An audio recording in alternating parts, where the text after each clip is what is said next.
Nabuka here from Mystic Chicanery, and I wanted to go ahead and step through what it is that I'm doing with Warlock PVE Affliction as a patch 3.1.2.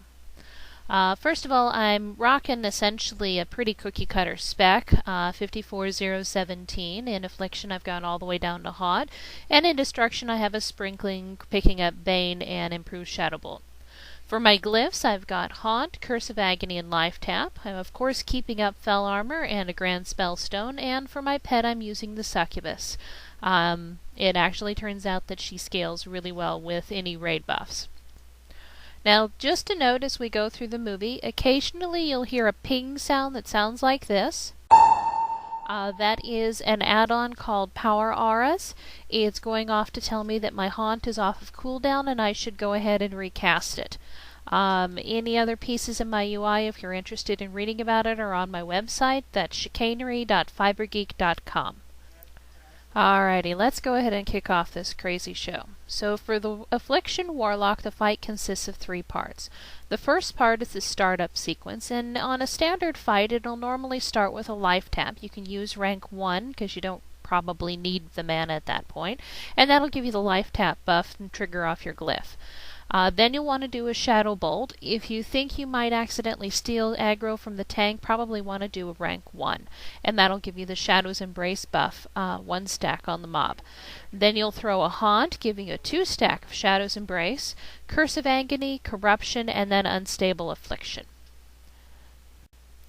Now after this we move into what I refer to as the maintenance phase. This is a priority-based phase where you're going to keep the things on the mob up.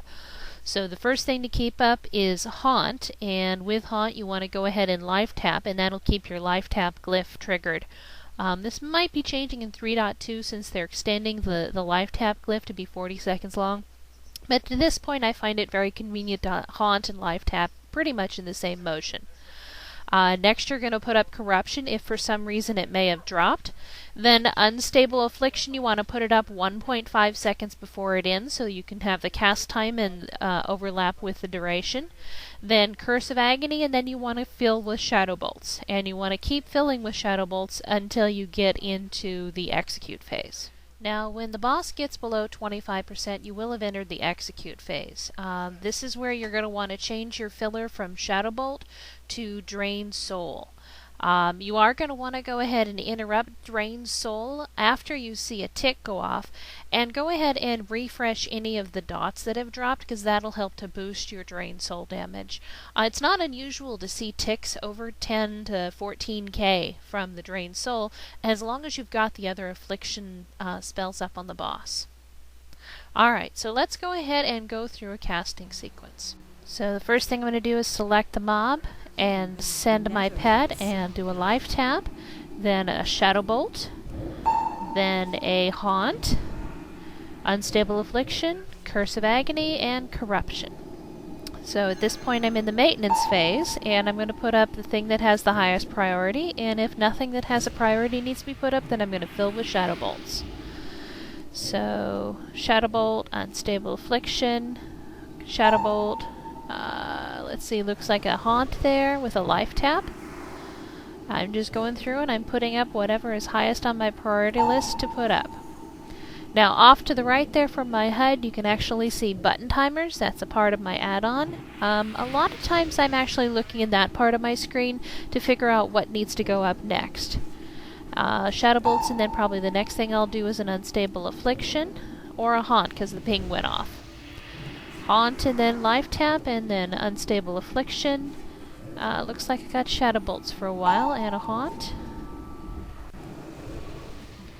So at this point I'm just in the maintenance phase, and this will go until the mob gets down below 25%, at which point I will stop casting the Shadow Bolt and change over to Drain Soul.